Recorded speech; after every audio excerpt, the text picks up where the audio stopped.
अब ये आगे के दोहे में कवित्री लद्दत जी जो हैं वो ईश्वर से मिलने के लिए कह रही हैं कि जो हमें योग साधना है उसके द्वारा उन्होंने ईश्वर को प्राप्त करने की कोशिश की, बहुत प्रयास किए अपनी कुंडली को जागृत करने में, जिसमें उनका सारा जीवन जो था व्यर्थ ही नष्ट हो गया और उन्हें अंत में ईश्वर की प्राप्ति के लिए सही रास्ता नहीं मिल पाया। और उसके बाद वो अंतिम दोहे में ये बता रही हैं कि व्यक्ति को हिंदू मुसलमान जाति पाति में भेद न करके स्वयं को पहचानना होगा, अपनी आत्मा को पहचानना अनिवार्य है। यदि व्यक्ति स्वयं को पहचान जाता है, आत्मा को अपनी समझ लेता है, तो वो ईश्वर को भी प्राप्त कर सकता है, वो परमात्मा को भी जान सकता है। आई सीधी राह से गई न सीधी राह, सुषुम सेतु पर खड़ी थी बीत गया दिन आह, जेब टटोली कौड़ी न पाई मांझी को दूं क्या उतराई। यहाँ पर जो कवित्री जी हैं वो कह रही हैं सीधी आई सीधी राह से, मैं ईश्वर से मिलने के रास्ते पर राह पर सीधे रास्ते से चली तो, लेकिन गई न सीधी राह, लेकिन उस रास्ते पर सीधी नहीं गई, अर्थात वो कह रही हैं कि मैंने उल्टी राह को पकड़ लिया।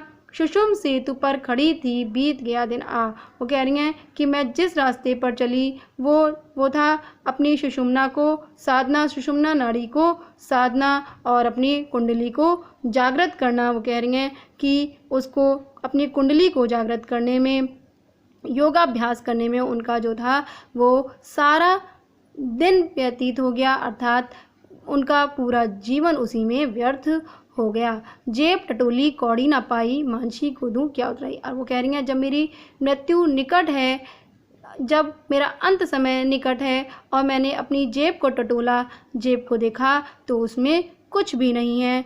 उनका सारा जीवन, सारा प्रयास जो है वो व्यर्थ हो गया, क्योंकि अब उनकी जेब में एक कौड़ी तक भी नहीं है। और उनको अब ये लगता है कि जब ईश्वर उनसे उतराई मांगेंगे, क्योंकि हमारा मांझी हमारा ईश्वर ही है, वही हमें इस भवसागर को पार उतारने में हमारा नाविक है, तो वो कह रही हैं जब ईश्वर मुझसे उतराई मांगेंगे तो मैं उन्हें क्या दूंगी, क्योंकि उनके पास एक कौड़ी भी शेष नहीं है।